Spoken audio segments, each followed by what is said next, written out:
ഞങ്ങളും ക്രൂശിക്കപ്പെട്ട ക്രിസ്തുവിനെ പ്രസംഗിക്കുന്നു. ദൈവത്തിന് സ്തോത്രം. യെശയ്യാ പ്രവാചകന്റെ പുസ്തകം 49 അധ്യായം 18 വാക്യവും 60 അധ്യായം 4 വാക്യവുമാണ് നമ്മുടെ ചിന്താവിഷയം. രണ്ടും ഒരു വാക്യം തന്നെ. 49:18, 60:4. തലപൊക്കി ചുറ്റും നോക്കുക. കർത്താവ് പറയുന്നു, തലപൊക്കി ചുറ്റും നോക്കുക. ചുറ്റും നീ നോക്കുക. തലപൊക്കി ചുറ്റും നോക്കുക. തലപൊക്കി ചുറ്റും നോക്കുക. 60 അധ്യായം 4 വാക്യം. നീ തലപൊക്കി ചുറ്റും നോക്കുക. നീ തലപൊക്കി ചുറ്റും നോക്കുക. ദൈവം കൽപ്പിക്കുന്നു, നീ ഇനിയും തളർന്നിരിക്കേണ്ട ആവശ്യമില്ല. നീ ഇനിയും മ്ലാനവതനായിരിക്കേണ്ട ആവശ്യമില്ല. നീ ഇനിയും ദുഃഖിതനായിരിക്കേണ്ട ആവശ്യമില്ല. ദൈവത്തിൻ്റെ ആത്മാവ് പറയുകയാണ്, തലപൊക്കി ചുറ്റും നോക്കുക. നൂറ്റാണ്ടുകൾക്ക് മുമ്പ് എഴുതപ്പെട്ട ഈ വാക്യം, പരിശുദ്ധാത്മാവ് എഴുതിയ ആ വാക്യം ഇന്നും എത്രമാത്രം പ്രസക്തമാണ്. ഇന്ന് നമ്മുടെ കർത്താവ് പറയുന്നു, പല കാര്യങ്ങളിൽ നീ അപകർഷതാബോധം കൊണ്ട് തലതാഴ്ത്തിയിരിക്കുകയാണ്. അപകർഷതാബോധം എന്തെല്ലാമാണ്? അതും കർത്താവിനറിയാം, നിങ്ങൾക്കും അറിയാം, കർത്താവിനും അറിയാം. അപകർഷതാബോധം, വേണ്ടത്ര വിദ്യാഭ്യാസം കിട്ടിയില്ല, അപകർഷതാബോധം. പൈസയില്ല, അപകർഷതാബോധം. നല്ലൊരു വീടില്ല, അപകർഷതാബോധം. നല്ല ആരോഗ്യമില്ല, അപകർഷതാബോധം. വിവാഹം നടന്നിട്ടില്ല, അപകർഷതാബോധം. ഒരു വിവാഹം കഴിഞ്ഞു, പക്ഷെ കുഞ്ഞിനെ കിട്ടിയില്ല, അപകർഷതാബോധം. ഒരു ജോലിയില്ല, അപകർഷതാബോധം. ഒരു വരുമാനമില്ല, സ്ഥിര വരുമാനമില്ല, അപകർഷതാബോധം, ഇൻഫീരിയോറിറ്റി കോംപ്ലക്സ്. ദൈവത്തിന് സ്തോത്രം. ഇങ്ങനെ ഏതെങ്കിലും കാര്യങ്ങളിൽ ഒരു തളർച്ച പറ്റി മനസ്സ് ആടി ഉലഞ്ഞ് വിഷമിച്ചിരിക്കുന്നവരോട് കർത്താവ് പറയുന്നു, നീ തലപൊക്കി ചുറ്റും നോക്കുക. ദൈവത്തിന് സ്തോത്രം. തല ഉയർത്താനാണ് പറയുന്നത്. ഇന്ന് കർത്താവ് നമ്മുടെ ഇൻഫീരിയോറിറ്റി കോംപ്ലക്സ് മാറ്റി തരികയാണ്, അപകർഷതാബോധം മാറ്റി തരികയാണ്. നിങ്ങളുടെ ജീവിതത്തിൽ ഏതെല്ലാം കാര്യങ്ങളാണോ അപകർഷതയുള്ളത്, ചില കാര്യങ്ങൾ എനിക്കൊരു മികവ് വരുന്നില്ല, ഒരു വേണ്ടത്ര തൃപ്തി വരുന്നില്ലെന്ന് തോന്നുന്നു, അതൊരു മ്ലാനതയാണ്. തലപൊക്കാനാണ് പറയുന്നത്. നിങ്ങളൊരു ഓഫീസ് ജോലി ചെയ്യുന്നു, വേണ്ടതുപോലെ ജോലി ചെയ്യാൻ കഴിയുന്നില്ല, തലപൊക്കാൻ പറയുന്നു. നീ പ്രത്യാശയോടെ തലപൊക്കുക എന്ന് പറയുന്നു. ഒരു സ്ഥാപനത്തിൽ ജോലിക്ക് ചെന്നു, അവിടുത്തെ ഉപയോഗിക്കുന്ന ഇംഗ്ലീഷ് ഭാഷ വേണ്ടതുപോലെ കൈകാര്യം ചെയ്യാൻ എനിക്ക് സാധിക്കുന്നില്ല, അങ്ങനെ വിഷമിച്ചിരിക്കുന്നു. തലപൊക്കി ചുറ്റും നോക്കുക, നീ തല നിവർത്താൻ പറയുന്നു. ദൈവത്തിന് സ്തോത്രം. ഓരോരുത്തർ ഓർക്കുക, നിങ്ങളുടെ അപകർഷത എന്തെല്ലാമാണോ, ഏതെല്ലാമാണോ ആ ഇൻഫീരിയോറിറ്റി, അത് നിങ്ങൾ കുടഞ്ഞു കളഞ്ഞിട്ട് നിങ്ങൾ എഴുന്നേൽക്കാൻ പറയുന്നു. കുടഞ്ഞു കളയുക. നിങ്ങൾ തലപൊക്കി ചുറ്റും നോക്കുക. ദൈവത്തിന് സ്തോത്രം. തലപൊക്കി ചുറ്റും നോക്കുന്നത് എന്തിനാണ് എന്ന് ചില കാര്യങ്ങൾ നാം ഇതിനു മുമ്പ് ചിന്തിച്ചു. ഒന്ന്, ഉൽപ്പത്തി പുസ്തകം 13 അധ്യായം 14 വാക്യം. 13 അധ്യായം 14 വാക്യം. ലോത്ത് അബ്രാമിനെ വിട്ടുപിരിഞ്ഞ ശേഷം യഹോവ അബ്രാമിനോട് അരുളി ചെയ്തത്, തലപൊക്കി നീ ഇരിക്കുന്ന സ്ഥലത്ത് നിന്ന് വടക്കോട്ടും തെക്കോട്ടും കിഴക്കോട്ടും പടിഞ്ഞാറോട്ടും നോക്കുക. നീ കാണുന്ന ഭൂമിയൊക്കെയും ഞാൻ നിനക്കും നിന്റെ സന്തതിക്കും ശാശ്വതമായി തരും. ദൈവത്തിന് സ്തോത്രം. അബ്രഹാം പുറപ്പെട്ടപ്പോൾ കൂടെ പുറപ്പെട്ടതാണ് സഹോദരപുത്രനായ ലോത്ത്. രണ്ടുപേരും ഒരുമിച്ചാണ് യാത്ര. നല്ല ഐക്യമുള്ള യാത്രയായിരുന്നു, സ്നേഹമുള്ള യാത്രയായിരുന്നു. എന്നാൽ അവർ ചെന്ന് പാർത്ത സ്ഥലത്ത് വേലക്കാർ തമ്മിൽ ഇഷ്ടക്കുറവുണ്ടായി. ലോത്തിൻ്റെ ആടുമാടുകൾ നോക്കുന്ന വേലക്കാരും അബ്രഹാമിൻ്റെ ആടുമാടുകൾ നോക്കുന്ന വേലക്കാരും തമ്മിൽ അഭിപ്രായ വ്യത്യാസമായി, വഴക്കുണ്ടായി. അത് കുഴപ്പമാണെന്ന് അബ്രഹാമിന് മനസ്സിലായി. അബ്രഹാം ലോത്തോട് പറഞ്ഞു, മോനെ നമുക്കൊരു കാര്യം ചെയ്യാം, നീ ഇടത്തോട്ടാണ് പോകുന്നതെങ്കിൽ ഞാൻ വലത്തോട്ട് പോയിക്കൊള്ളാം, നീ വലത്തോട്ട് പോകുന്നെങ്കിൽ ഞാൻ ഇടത്തോട്ട് പോയിക്കൊള്ളാം. നമ്മളിങ്ങനെ ഭിന്നിച്ചിരിക്കുന്നത് ഈ ജാതികളുടെ ഇടയിൽ അത് ദുർസാക്ഷ്യമാണ്, അത് വേണ്ട, നാം തമ്മിൽ ഭിന്നതയോടെ ഇരിക്കേണ്ട. അബ്രഹാം വളരെ സ്നേഹത്തോടെ തന്നെയാണ് പറഞ്ഞത്. ലോത്ത് നന്നായല്ലോ എന്ന് ഓർത്തു. അബ്രഹാം അത് പറഞ്ഞ് കേട്ട് ഉപകാരമായല്ലോ എന്ന് ഓർത്തു. നീരോട്ടമുള്ള സ്ഥലങ്ങൾ ലോത്ത് കണ്ടെടുത്തു. നീരോട്ടമുള്ള സ്ഥലങ്ങൾ, നല്ല ഫലഭൂയിഷ്ടമായ സ്ഥലങ്ങൾ, നല്ല എക്കൽ മണ്ണുള്ള സ്ഥലങ്ങൾ, അത് എല്ലാം കൃഷിക്ക് ഉപയുക്തമായ സ്ഥലങ്ങൾ, ആടുകൾ നോക്കാൻ പറ്റിയ നല്ല വയലേലകളുള്ള സ്ഥലങ്ങൾ, നല്ല പുൽമൈതാനങ്ങളുള്ള സ്ഥലങ്ങൾ, ഇതെല്ലാം ലോത്ത് നോക്കി ലോത്ത് കണ്ടുപിടിച്ചു, ഇതെല്ലാം കണ്ടെത്തി. ലോത്ത് അതെല്ലാം തിരഞ്ഞെടുത്തു. അബ്രഹാം തല താഴ്ത്തിയിരിക്കുകയാണ്. നമുക്ക് തോന്നും അബ്രഹാം തല താഴ്ത്തിയിരിക്കുന്നത് നല്ലതെല്ലാം എടുത്തല്ലോ എന്നാണെന്ന്. അതല്ല, നല്ല സ്ഥലങ്ങളെല്ലാം എൻ്റെ സഹോദരപുത്രൻ എടുത്തല്ലോ എന്നോർത്ത് തലതാഴ്ത്തിയിരിക്കുകയാണെന്ന് നമുക്ക് തോന്നാവൂ. പക്ഷേ അബ്രഹാം തലതാഴ്ത്തിയത് അതുകൊണ്ടല്ല. ഈ ദൈവം പറഞ്ഞു, നീ തലപൊക്കി കിഴക്കോട്ടും പടിഞ്ഞാറോട്ടും തെക്കോട്ടും വടക്കോട്ടും നോക്കുക. ഈ ചുറ്റുപാട് ഒത്തിരി സ്ഥലങ്ങളുണ്ട്. സഹോദരത്തിനായി ലോകത്ത് എടുത്തതിന് ശേഷം പിന്നെയും സ്ഥലങ്ങളുണ്ട്. എന്തിനെനിക്ക് സ്ഥലങ്ങൾ? എനിക്ക് വേറെ അവകാശമില്ലല്ലോ. എനിക്കാരും വാഗ്ദത്തം കൊണ്ട് കിട്ടിയിട്ടുണ്ട്. പക്ഷേ അതൊക്കെ എല്ലാം തേഞ്ഞു മാഞ്ഞു പോയില്ലേ. എന്ത് വാഗ്ദത്തം കിട്ടിയില്ലെങ്കിലും ദൈവം പറഞ്ഞെങ്കിലും ഇനിയൊന്നും നടന്നില്ലല്ലോ. ഒരു മോനെ തരാമെന്നൊക്കെ ദൈവം പറഞ്ഞു, പക്ഷേ അത് നടന്നില്ലല്ലോ.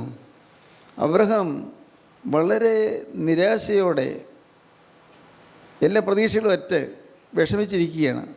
എനിക്കെന്താ ഇത്രയും സ്ഥലങ്ങൾ, കിഴക്കോട്ടും തെക്കോട്ടും വടക്കോട്ടും പടിഞ്ഞാറോട്ടും ഇങ്ങനെ എല്ലാം എനിക്കെന്തിനീ സ്ഥലങ്ങൾ എന്തിന്?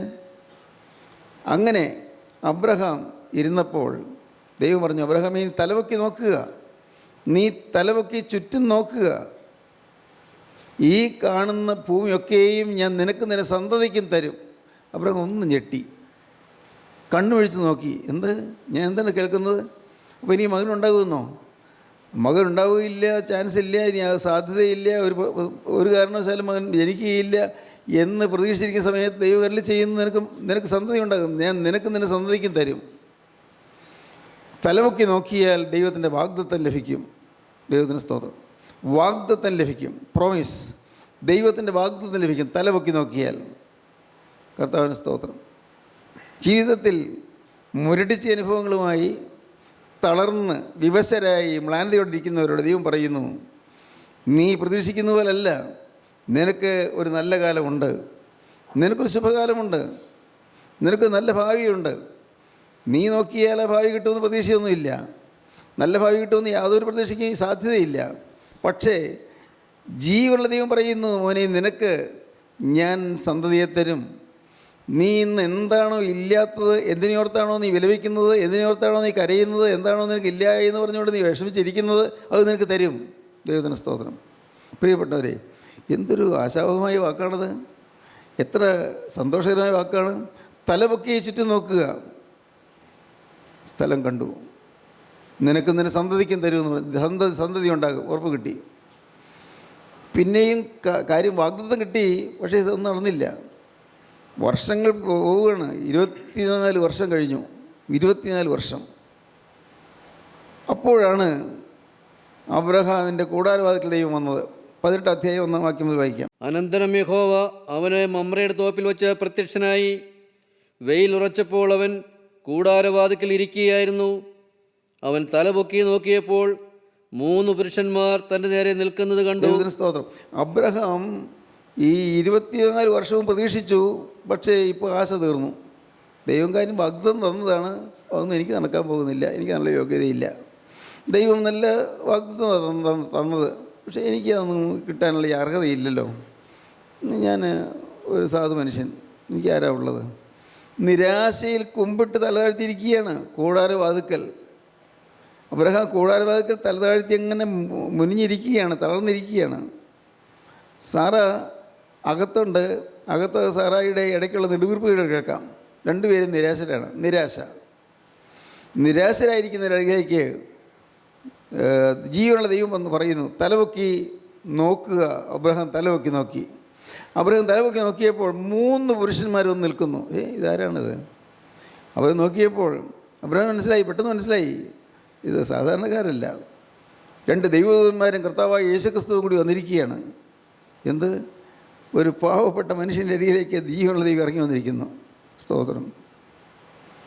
നിങ്ങൾക്ക് അനുഭവം കിട്ടിയിട്ടുണ്ടോ?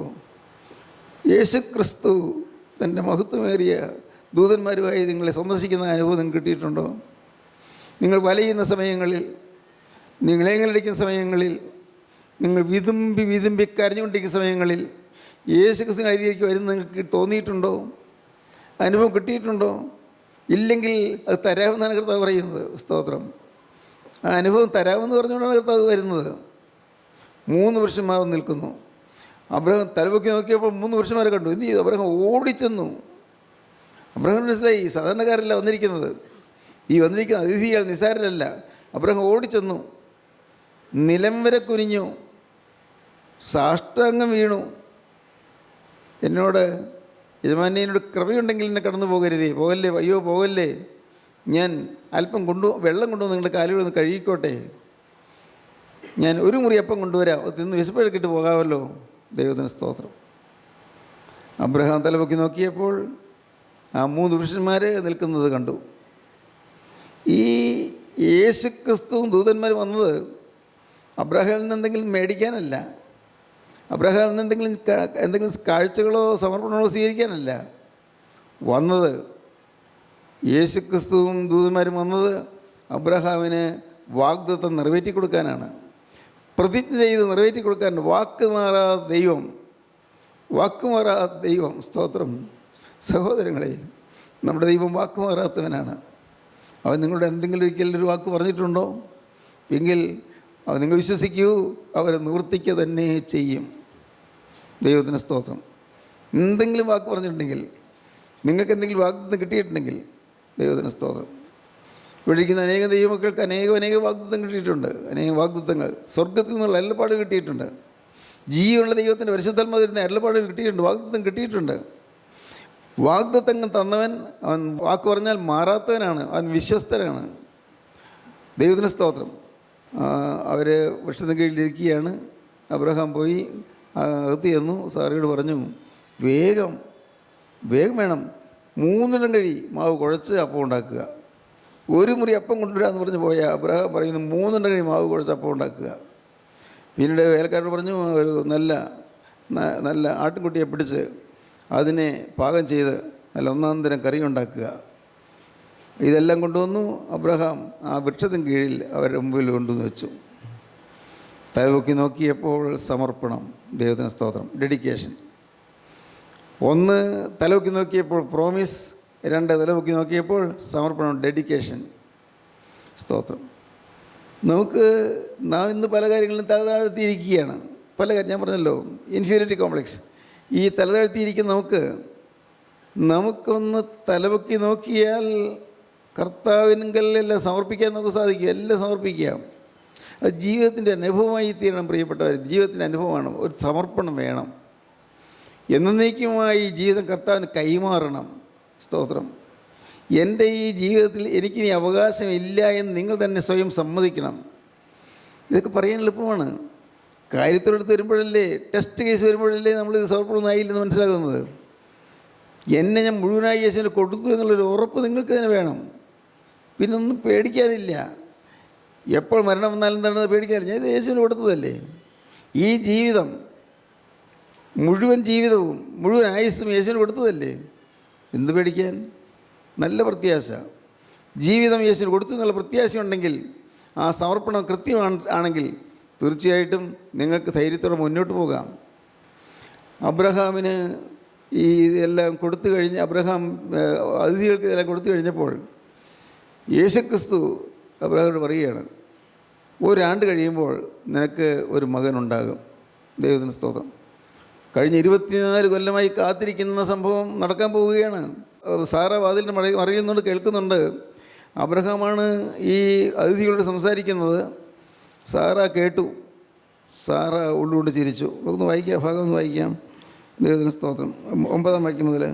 അവർ അവനോട്, നിന്റെ ഭാര്യ സാറ എവിടെയെന്ന് ചോദിച്ചതിന്, കൂടാരത്തിലുണ്ട് എന്ന് അവൻ പറഞ്ഞു. 1 ആണ്ട് കഴിഞ്ഞിട്ട് ഞാൻ നിന്റെ അടുക്കൽ മടങ്ങി വരും. അപ്പോൾ നിന്റെ ഭാര്യ സാറായ്ക്ക് ഒരു മകനുണ്ടാകുമെന്ന് അവൻ പറഞ്ഞു. സാറ കൂടാരവാതിക്കൽ അവൻ്റെ പിൻവശത്ത് കേട്ടുകൊണ്ട് നിന്നു. എന്നാൽ അബ്രഹാമും സാറായും വയസ്സ് എന്ന് വൃദ്ധരായിരുന്നു. സ്ത്രീകൾക്കുള്ള പതിവ് സാറായ്ക്ക് നിന്നുപോയിരുന്നു. ആകയാൽ സാറ ഉള്ളുകൊണ്ട് ചിരിച്ചു. വൃദ്ധയായിരിക്കുന്ന എനിക്ക് സുഖഭോഗമുണ്ടാകുമോ? എൻ്റെ ഭർത്താവും വൃദ്ധനായിരിക്കുന്നുവെന്ന് പറഞ്ഞു. ദൈവത്തിന് സ്തോത്രം. സാറ ഉള്ളോട് ചിരിച്ചു. എന്തു വാക്കായി കേൾക്കുന്നത്? സ്ത്രീകൾക്കുള്ള പീരിയഡ്സ് എല്ലാം നിന്നുപോയി. ഞങ്ങൾ 2 പേരും വൃദ്ധരാണ്. വയസ്സ് എന്ന് ഇനി കുഞ്ഞുണ്ടാകാനുള്ള യാതൊരു സാധ്യതയുമില്ല. ഇനി ഈ വാർദ്ധക്യത്തിലാണോ ഞാൻ കുഞ്ഞിനെ പ്രസവിക്കുന്നത്? സാറായ്ക്ക് അത് വിശ്വസിക്കാൻ കഴിഞ്ഞില്ല.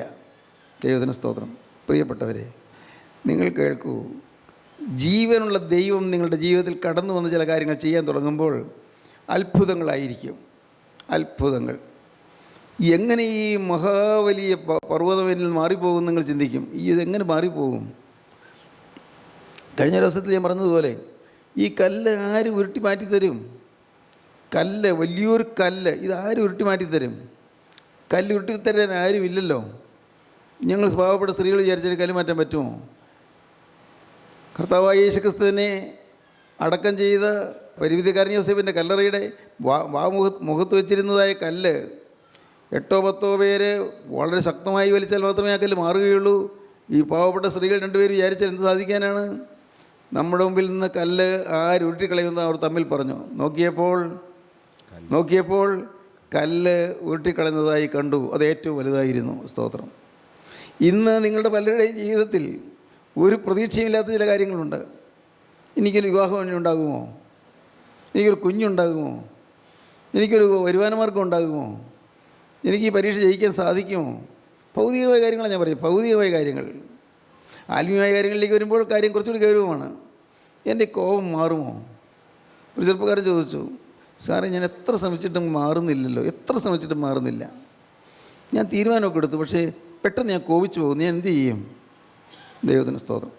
ഞാനൊരു കഥ പറഞ്ഞു കൊടുത്തു. ഫോണിൽ കൂടിയാണേ, ആളാരെന്ന് എനിക്കറിയാൻ പാടില്ല. ഞാനൊരു കഥ പറഞ്ഞു കൊടുത്തു. ഒരു താമസം ഉണ്ടായിരുന്നു, ഒരു സന്യാസിയുടെ അടുക്കൽ ഒരു ചെറുപ്പക്കാരൻ ചെന്നു. പറഞ്ഞു, ഗുരു, എനിക്ക് ഭയങ്കര കോപം മാറുന്നില്ല. ഞാൻ എത്രയായാലും മാറുന്നില്ല, വിഷമിക്കുക.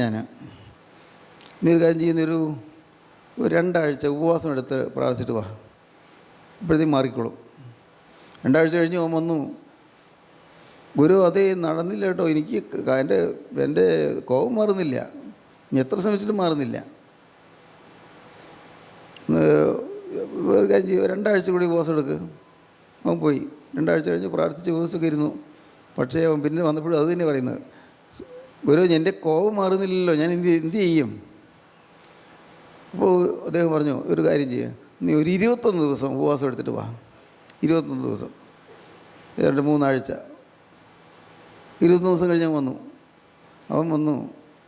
ഗുരു, ഞാൻ കാര്യം അങ്ങ് പറഞ്ഞതുപോലെ ഞാൻ ഉപവാസമൊക്കെ എടുത്തു, പക്ഷേ എൻ്റെ കോപം മാറുന്നില്ല.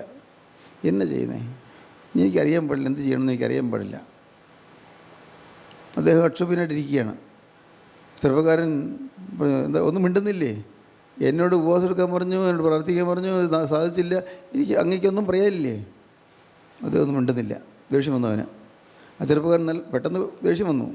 അവൻ ഉച്ചത്തിൽ ഈ ഗുരുവിനെ, സന്യാസിയെ ആക്ഷേപിക്കാൻ തുടങ്ങി, ചീത്ത വാക്കുകൾ പറയാൻ തുടങ്ങി, അങ്ങ് വല്ലാതെ നൊമ്പരപ്പെടുത്തുന്ന വാക്കുകൾ പറയാൻ തുടങ്ങി. ഇതെല്ലാമായിട്ട് ഈ ഗുരു കൊണ്ട് അക്ഷോഭ്യനായിട്ടിരിക്കുകയാണ്. ഒന്നും മിണ്ടുന്നില്ല. കുറേ നേരം ഇങ്ങനെ ചീത്ത വിളിച്ച് കഴിഞ്ഞപ്പോൾ അവന് നിർത്തണം തോന്നി.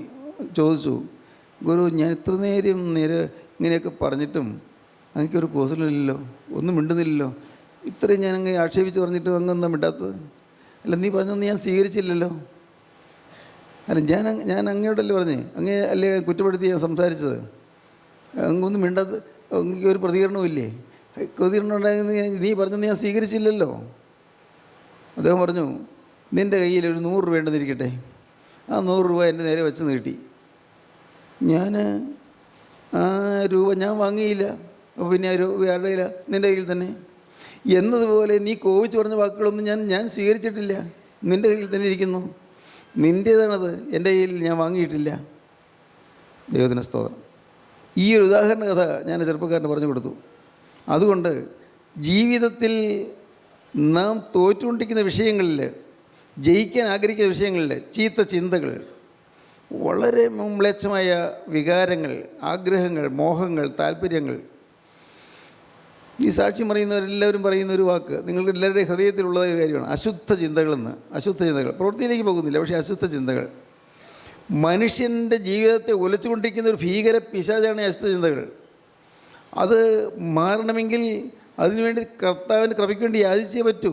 മുട്ടിപ്പായിട്ട് യാചിക്കണം, മുട്ടിപ്പായി പ്രാർത്ഥിക്കണം. ഇത് മാറാതെ ഞാൻ അടങ്ങുകയില്ല എന്നുള്ള വാശിയോട് പ്രാർത്ഥിക്കണം. ഇത് നീ എനിക്ക് മാറ്റി തരണമെന്ന് നിങ്ങൾ വാശി പിടിച്ച് പ്രാർത്ഥിക്കണം. ദൈവസന്നിധിയിൽ നീ അനുഗ്രഹങ്ങളും ജയജീവിതവും പിടിച്ചു വാങ്ങണം. ദൈവത്തിന് സ്തോത്രം. ഈ സാറ വിചാരിച്ചു, ഇനി ഈ വാർദ്ധക്യ കാലത്ത് എനിക്ക് കുഞ്ഞുണ്ടാകുമോ? ഇനിയുണ്ടൊരു സുഖഭോഗം? ഇല്ലല്ലോ. ആ പ്രതീക്ഷയെല്ലാം പോയല്ലോ. ദൈവത്തിന് സ്തോത്രം. പക്ഷേ ദൈവം വന്നത് അബ്രഹാമിൻ്റെ സമർപ്പണം വാങ്ങാനാണ്. തലപൊക്കി നോക്കി സമർപ്പണം ലഭിച്ചു. അതുമൂലം ഉണ്ടായത് സമർപ്പണം കഴിഞ്ഞപ്പോൾ അടുത്ത് തന്നെ അതിന് പ്രതിഫലം ഉണ്ടായി. സാറ ഗർഭിണിയായി ഇസ്ഹാക്കിനെ പ്രസവിച്ചു. ദൈവത്തിന് സ്തോത്രം. നിങ്ങൾ ഇന്ന് ഈ വാക്കുകൾ കേൾക്കുമ്പോൾ നിങ്ങൾ ഇരിക്കുന്നിടത്ത് ഇരുന്നുകൊണ്ട് നിങ്ങൾക്ക് പറയാൻ പറ്റുമോ? നിങ്ങൾ ചിന്തിച്ച് നോക്കൂ, പറയാൻ പറ്റുമോ ഞാനും എനിക്കുള്ളതെല്ലാം യേശുവിൻ്റേതാണെന്ന്? വാക്കാൽ പറയുന്നതല്ലത്, നമ്മുടെ ജീവിതത്തിൽ അനുഭവമാകണം. ഞാനും എനിക്ക് എന്തെല്ലാം ഇന്നുണ്ടെന്ന് തോന്നുന്നു എല്ലാം യേശുവിന് കൈമാറിയിരിക്കുന്നു. എൻ്റെ കഷ്ടതകൾ, എൻ്റെ ദുരിതങ്ങൾ, എൻ്റെ പണത്തിൻ്റെ ഞെരുക്കങ്ങൾ, എൻ്റെ കടബാധ്യതകൾ, എൻ്റെ രോഗങ്ങൾ, ദൈവമേ എൻ്റെ അത്യാഹിതങ്ങൾ, എൻ്റെ അത്യാപത്തുകൾ, കുടുംബത്തിലെ അലോഹ്യങ്ങൾ, കുടുംബത്തിലെ ഇഷ്ടക്കേടുകൾ, മുഷ്ടിലുകൾ, കുടുംബത്തിൽ പരസ്പരം അകൽച്ച, എല്ലാം ഉള്ള ഒരാളത്വം. കർത്താവേ, എൻ്റെ ദൈവമേ, എനിക്ക് നീ അനുവദിച്ച് തന്നതായ ഒരു ആയുസ്, നീ തന്നതായ ആരോഗ്യം, നീക്ക് തന്നതായ വിദ്യാഭ്യാസം, നീക്ക് തന്നതായ വീട്, നീക്ക് തന്നതായ ഭാര്യ, എനിക്ക് തന്നതായ ഭർത്താവ്, നീ തന്നതായ മക്കൾ, കർത്താവേ, എല്ലാം ഇതാ ഞാൻ അവിടുത്തെ പാദപീഠത്തിലേക്ക് ഞാൻ കാഴ്ച കാണിക്കുകയാണ്. സമർപ്പണം. ദൈവത്തിന് സ്തോത്രം. അങ്ങനെയൊന്ന് പറയാൻ സാധിച്ചിട്ടുണ്ടോ നിങ്ങൾക്ക്? എന്തെങ്കിലും ഉള്ളത്തിൽ നിങ്ങൾ പറയാൻ സാധിച്ചിട്ടുണ്ടോ? നിങ്ങൾ ചിന്തിക്കൂ പ്രിയപ്പെട്ടവരെ. അപ്പോൾ കാണാം ഈ പർവ്വതം മാറിപ്പോകുന്നത്, വലിയ വൻ മലകൾ മാറിപ്പോകുന്നത്. എൻ്റെ കർത്താവിൻ്റെ വലിയ നാമം മഹത്വപ്പെടട്ടെ. കരുണയുള്ള കർത്താവ് കൃപയാൽ എനിക്ക് അനുഭവങ്ങൾ തന്നിട്ടുള്ളതുകൊണ്ടാണ് ഞാൻ പറയുന്നത്. ജീവൻ്റെ ദൈവം ഭാഗ്യവശാൽ ഞാൻ ചോദിച്ച കാര്യങ്ങൾ തന്നിട്ടുള്ളത് കൊണ്ടാണ് ഞാനത് പറയുന്നത്. ദൈവം നല്ലവനാണെന്ന് അനുഭവിച്ചുകൊണ്ടാണ് ഞാനത് പറയുന്നത്. നിങ്ങളെല്ലാവരും ഈ അനുഭവത്തിലേക്ക് വരണമെന്ന് ഞാൻ ആശിക്കുന്നു. തികഞ്ഞവനായിയൊന്നും എനിക്കും തോന്നിയിട്ടില്ല കേട്ടോ.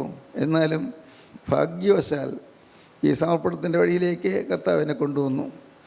ഇന്ന് ഈ വാക്കുകളെ കേൾക്കുന്ന നിങ്ങൾ പലരും സമർപ്പണം എടുത്തവരാണെന്ന് എനിക്കറിയാം. പക്ഷേ ആ സമർപ്പണം അപൂർണമാണ്, പൂർണ്ണമായി സമർപ്പണമായില്ല. ദൈവത്തിന് സ്തോത്രം. മുഴുവനായി യേശുവിന് ഇട്ട് കൊടുക്കുക, മുഴുവനായി. എൻ്റേതില്ല കർത്താവേ, നിൻ്റേത്. സ്തോത്രം. ദൈവത്തിന് സ്തോത്രം. എൻ്റേതില്ല. എൻ്റെ പാപം നിറഞ്ഞ ജീവിതം ഞാൻ നിനക്കിതാ കാഴ്ച കണയ്ക്കുന്നു. അശുദ്ധി നിറഞ്ഞ ജീവിതം ഞാനിതാ കാഴ്ച കണയ്ക്കുന്നു. ദുർവികാരങ്ങളും ദുഷ്ടവിചാരങ്ങളുള്ളതായ ജീവിതം നിനക്ക് കാഴ്ച കണയ്ക്കുന്നു. നല്ലതൊന്നും കൊണ്ടു തരാനില്ല കർത്താവേ, ഒന്നുമില്ല. ആകെയുള്ളത് എൻ്റെ ഈ തകർന്ന ജീവിതം മാത്രം, ആകെയുള്ള ദുഃഖഭൂയിഷ്ടമായ ജീവിതം മാത്രം, ആകെയുള്ളത് ക്ലേശം നിറഞ്ഞൊരു ജീവിതം മാത്രം. കർത്താവേ, ഈ ആയുസ് നാഥ നിൻ്റെ പാദപീഠത്തിലേക്ക് ഞാൻ വയ്ക്കുകയാണ്. ദൈവത്തിന് സ്തോത്രം. അബ്രഹാം ഇസ്ഹാക്കിനെ യാഗമർപ്പിക്കാൻ ആ യാഗപീഠത്തിൽ കിടത്തി വെട്ടുവാനായി കത്തി ഓങ്ങിയതുപോലെ ഇതാ കർത്താവേ, ഞാൻ എല്ലാം തിരുമുമ്പാകെ വെച്ചിരിക്കുകയാണ്. എല്ലാം വെട്ടി നശിപ്പിക്കാനായിട്ട് കർത്താവ് ഞാൻ വെച്ചിരിക്കുകയാണ്. എൻ്റെ ഇതെല്ലാം തീർന്നു, എൻ്റെ പ്രതീക്ഷകളെല്ലാം തീർന്നു, എൻ്റെ ആശകളും ആഗ്രഹങ്ങളെല്ലാം തീർന്നു, എല്ലാം വെച്ചിരിക്കുന്നു. ദൈവത്തിന് സ്തോത്രം. അങ്ങനെ നിങ്ങൾ പറയുമ്പോൾ എൻ്റെ പ്രിയപ്പെട്ടവരെ, യേശുവിൻ്റെ ആണിപ്പാടുള്ള കരം നീണ്ടുവരും. അന്ന് അബ്രഹാമിയെ ബാലിന്മേൽ കൈവയ്ക്കരുത് എന്ന് പറഞ്ഞ ആ ക്രിസ്തു നിങ്ങൾക്ക് അന്ന് ഉയർത്തെഴുന്നേറ്റ ഇസ്ഹാക്കിനെ നൽകിയതായ അതേ ജീവനുള്ള ദൈവം നിങ്ങൾക്ക് നിങ്ങളുടെ ആഗ്രഹങ്ങൾ സാധിപ്പിച്ചു തരും. ദൈവത്തിന് സ്തോത്രം. ദൈവത്തിന് സ്തോത്രം. ഞാൻ ഇന്നും ആ കാര്യം പറയട്ടെ. അവൻ എൻ്റെ ഹൃദയത്തിലെ ആഗ്രഹങ്ങളെ നിനക്ക് തരും. നിൻ്റെ ഹൃദയത്തിലെ ആഗ്രഹങ്ങളെ നിനക്ക് തരും. നിങ്ങൾ പ്രാർത്ഥിക്കണം. കർത്താവേ, ആഗ്രഹങ്ങൾ ചിലതെല്ലാം ഉണ്ട്, തരുമെന്നാണ് കർത്താവ് പറഞ്ഞത്. യാചിച്ച് വാങ്ങിക്കണമെന്നാണ് ഞാൻ പറയുന്നത്. ദൈവത്തിന് സ്തോത്രം. ചോദിച്ച് വാങ്ങണം ആഗ്രഹങ്ങൾ. ദൈവത്തിന് സ്തോത്രം. ഇപ്പോൾ ആ ആഗ്രഹങ്ങൾ സാധിക്കുന്നത് പ്രതീക്ഷിക്കാൻ യാതൊരു വകയുമില്ല, ഒരു പ്രതീക്ഷയ്ക്ക് സാധ്യതയില്ല. പക്ഷേ ദൈവത്തിൻ്റെ ആത്മാവ് പറയുന്നു, അവൻ നിൻ്റെ ഹൃദയത്തിലെ ആഗ്രഹങ്ങളെ നിനക്ക് തരും. ദൈവത്തിന് സ്തോത്രം. 37 സങ്കീർത്തനത്തിലാണ് അവൻ നിൻ്റെ ഹൃദയത്തിലെ ആഗ്രഹങ്ങളെ നിനക്ക് തരും. 3-ാം വാക്യം മുതൽ വായിക്കാം. യഹോവയിൽ ആശ്രയിച്ച് നന്മ ചെയ്യുക, ദേശത്ത് പാർത്ത് വിശ്വസ്തതയാചരിക്കുക, യഹോവയിൽ തന്നെ രസിച്ചുകൊള്ളുക. അവൻ നിന്റെ ഹൃദയത്തിലെ ആഗ്രഹങ്ങളെ നിനക്ക് തരും. അവൻ നിന്റെ ഹൃദയത്തിലെ ആഗ്രഹങ്ങളെ നിനക്ക് തരും. സ്തോത്രം. ഹൃദയത്തിലെ ആഗ്രഹങ്ങളെ തരും. തലവൊക്കി നോക്കിയാൽ വാഗ്ദത്തം ലഭിക്കും. തലവൊക്കി നോക്കിയാൽ ഡെഡിക്കേഷൻ, സമർപ്പണം ലഭിക്കും. ആഗ്രഹങ്ങൾ തരും. ദൈവത്തിന് സ്തോത്രം. ഇന്ന് ഇത് കേട്ടുകൊണ്ടിരിക്കുമ്പോൾ തന്നെ ഇപ്പോൾ നിങ്ങൾ ഓരോരുത്തരും ഹൃദയത്തിലേക്ക് ശോധന ചെയ്തിട്ട്, കർത്താവേ, എന്നെ തന്നെ മുഴുവനായി സമർപ്പിക്കാൻ നീ തന്നൊരു സമയമാണല്ലോ. ഈ നല്ല സമയം നഷ്ടപ്പെടുത്താതെ ഞാൻ മുഴുവനായി നിനക്ക് ഞാൻ വിട്ടുതരുന്നു. എനിക്ക് സ്വന്തം ഭാവിയില്ല, സ്വന്തം ആയുസ്സില്ല, സ്വന്തം ആരോഗ്യമില്ല, പറയാൻ പറ്റുമോ പ്രിയപ്പെട്ടവരെ? കർത്താവിന് സ്തോത്രം. എനിക്ക് എൻ്റേതായി ഒന്നുമില്ല, എല്ലാം യേശുവിന് കൊടുത്തിരിക്കുന്നു. എനിക്ക് യേശു തന്നതോ അവൻ്റെ തിരുരക്തം, എനിക്ക് യേശു പകരം തന്നതോ അവൻ്റെ ദിവ്യ ജീവൻ, എനിക്ക് അവൻ പകരം തന്നതോ അവൻ്റെ ദിവ്യ സ്നേഹം, എനിക്ക് അവൻ പകരം തന്നതോ അവൻ്റെ ജീവിത വിശുദ്ധി. അതാണ് അവൻ എനിക്ക് തന്നത്. ദൈവത്തിന് സ്തോത്രം. യേശുവിനെ നിങ്ങളെടുത്ത് കാണുക. അടുത്തതായി യേശു അഴുകത്തോടെ നിങ്ങൾ വരുന്നു. നിങ്ങളുടെ ഏങ്ങലടികൾ കേൾക്കുന്നുണ്ട്, നിങ്ങളുടെ വിതുമ്പലുകൾ കാണുന്നുണ്ട്, നിങ്ങളുടെ ദീർഘശ്വാസങ്ങൾ അറിയുന്നുണ്ട്. വിശ്വസിക്കൂ യേശുവിനെ. യേശു അരികത്തുകൂടെ നടന്നു പോകുന്ന സമയത്ത് ആ കാൽക്കൽ വീണ് ആ കാലിൽ നിങ്ങൾ പിടിക്കുക. കർത്താവേ, എൻ്റെ കഴിഞ്ഞ കാല ആയുസ്സെല്ലാം നഷ്ടപ്പെടുത്തിയല്ലോ, എല്ലാം പോയല്ലോ. കർത്താവേ, നല്ല കാലങ്ങൾ നഷ്ടപ്പെടുത്തിയല്ലോ. എൻ്റെ ദൈവമേ, ഇനിയുള്ള കാലം ഒരു ചുരുങ്ങിയ കാലം മാത്രം, വളരെ വളരെ ചുരുങ്ങിയൊരു കാലം മാത്രം. ഈ ഉള്ള കാലം യേശുനാഥ നിനക്ക് വേണ്ടി ചെലവഴിക്കപ്പെടാൻ ഞാനിതാ വിട്ടു തരുന്നു. യേശുവേ, നിനക്ക് വേണ്ടി എന്നെ തന്നെ ഞാൻ യാഗമായി അർപ്പണം ചെയ്യുന്നു. കർത്താവേ, നിൻ്റെ ആണിപ്പാടുള്ള കരം ഇപ്പോൾ ഒന്ന് നീട്ടി ഈ പാവിയായ എൻ്റെ തലമേലൊന്ന് വയ്ക്കണമേ. ജീവനുള്ള ദൈവമേ, കരുണയുള്ള കർത്താവേ, ഈ മനോഹരമായ ദിവസം ഞങ്ങൾക്ക് തന്നതിനായി സ്തോത്രം. അവിടെ ഞങ്ങളുടെ കൂടെ തന്നെ ഉള്ളതിനായി ഞങ്ങൾ നിന്നെ സ്തുതിക്കുന്നു. സ്വർഗീയ ദൂതന്മാരോടുകൂടി അവിടെ നിന്ന് എഴുന്നള്ളി വന്നിരിക്കുന്നതിനായി ഞങ്ങൾ നിന്നെ സ്തുതിക്കുന്നു. അപ്പോൾ ഞങ്ങളുടെ സമർപ്പണങ്ങളെല്ലാം അവിടെ നിന്ന് ഏറ്റുവാങ്ങിയതിനായി ഞങ്ങൾ സ്തുതിക്കുന്നു. ഇന്നു മുതൽ പുതിയ സൃഷ്ടിയായി ജീവിക്കാനുള്ള കർവ് ഞങ്ങളുടെ മേൽ പകർന്നതിനായി ഞങ്ങൾ നിന്നെ സ്തുതിക്കുന്നു. എല്ലാവരെയും അനുഗ്രഹിക്കണമേ, ഭാരങ്ങൾ അകറ്റണമേ, ആകുലങ്ങൾ നീക്കണമേ, രോഗസൗഖ്യം നൽകണമേ, ശാപദോഷങ്ങൾ നീക്കണമേ, എല്ലാ നന്മകളാൽ നിറയ്ക്കണമേ. അവിടുത്തെ രണ്ടാമത്തെ വേണ്ടി ഞങ്ങളെ എല്ലാവരെയും ഒരുക്കണമേ. യേശുക്രിസ്തുവിൻ്റെ പരിശുദ്ധമായ നാമത്തിൽ പ്രാർത്ഥിക്കുന്നു. കൃപയോടെ കേൾക്കണം പിതാവേ. ആമീൻ. ഹല്ലേലൂയ.